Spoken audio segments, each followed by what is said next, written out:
రైతు సోదరులకి విజ్ఞప్తి.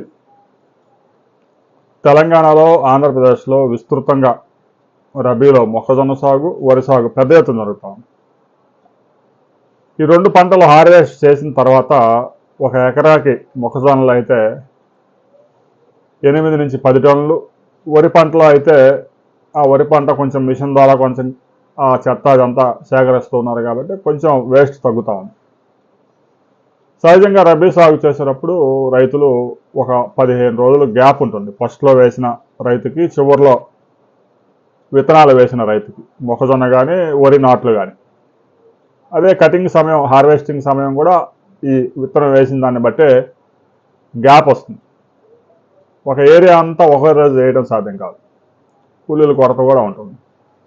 ఇక ముందుగా హార్వెస్ట్ అయిన రైతులు మిషన్ హార్వెస్టింగ్ చేసిన తర్వాత ఆ పొలంలో ఉండే ఆ మొక్కజొన్న వేస్ట్ మొత్తానికి ఒక అగ్గిపుల్ల గీసి నింపేస్తా ఉన్నారు. ఒకసారి ఆలోచించుకోవాలి, చుట్టుపక్కల మొత్తం అంటుకుంటూ పోయిద్ది, పక్క రైతులు హార్వెస్ట్ చేశారో లేదో చూసుకోవాలి. ఒక 10 రోజులు ఆగితే మొత్తం హార్వెస్టింగ్ అంతా క్లియర్ అయిపోద్ది. తాజాగా ఇలాంటి ఘటనలు చాలా వెలుగులోకి వస్తూ ఉన్నాయి. తెలంగాణలోని నిర్మల్ జిల్లాలో 20 ఎకరాల మొక్కజొన్న పంట హార్వెస్ట్ చేయకముందే తగలబడిపోయింది.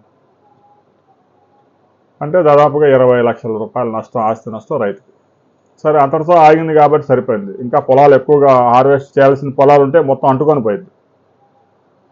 రైతులు చుట్టుపక్కల మొత్తం హార్వెస్టింగ్ అయిపోయే వరకు వెయిట్ చేయండి. ఇంకా ఖరీఫ్ సీజన్ చాలా సమయం ఉంది. అసలు వర్షాలు పడతాయో లేదో గ్యారంటీ లేకుండా ఊరికి నిప్పు పెట్టడం వల్ల ఉపయోగం లేదు. ఇంకా భూమిలో కలయి దున్నితే మరీ మంచిది.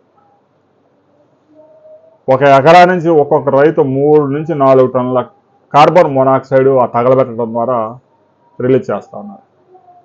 ఢిల్లీ లాంటి నగరాన్ని ఈ పొగ చుట్టుముడతా ఉంది. ఆంధ్రప్రదేశ్లో కూడా పక్క పొలాలు, హార్వెస్టింగ్ కాని పొలాలు తగలబడతా ఉన్నాయి. రైతులు జాగ్రత్తలు పాటించండి. మీ పొలం ఊరకు హార్వెస్టింగ్ అయింది కదా అని నిప్పేటద్దు. ఒక 15 రోజులు ఆగండి, నష్టమే లేదు. చుట్టుపక్కల మొత్తం ఒక 3 కిలోమీటర్ల దాకా మొత్తం హార్వెస్టింగ్ అంతా కంప్లీట్ అయిన తర్వాత దాన్ని ఆ వేస్ట్ మొత్తాన్ని రైతులంతా ఒకేసారి నిబ్బెడతారు కాబట్టి దానివల్ల పంట ప్రమాదాలు తగ్గే అవకాశం ఉంది. తాజాగా గుంటూరు జిల్లా, పల్నాడు జిల్లా వినుకొండలో కూడా మరో ఘటన జరిగింది. ఓ వృద్ధ మహిళ, ఆమె పొలానికి సంబంధించి హార్వెస్టింగ్ అయిపోయింది. ఆ వేస్ట్ అంతా ఆరాటం ఆపుకోలేక నిబ్బెట్టింది. ఆ పక్కనే ఇంకా పొలం హార్వెస్టింగ్ అవ్వాల, మొక్కజొన్న హార్వెస్ట్ కాల. ఆ మంటపై దానికి తగులుకుంది. దాన్ని ఆర్పే క్రమంలో ఆ మహిళకి మంట అంటుకొని ఆ మహిళ అక్కడే ప్రాణాలు కోల్పోయారు.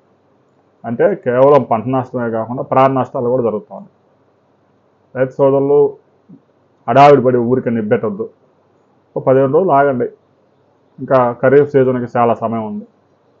తగలబెట్టచ్చు, ఏం ఇబ్బంది లేదు. పక్కన హార్వెస్టింగ్స్ ఇంకా జరుగుతూ ఉన్నాయి. మొక్కజొన్న హార్వెస్టింగ్ జరుగుతూ ఉన్నాయి, ప్యాడీ హార్వెస్ట్ జరుగుతూ ఉన్నాయి. కొన్ని ప్రాంతాల్లో ఆ యంత్రాలకి డీజిల్ దొరక్క హార్వెస్టర్లకు కొన్ని ఇబ్బందులు ఎదురవుతూ ఉన్నాయి.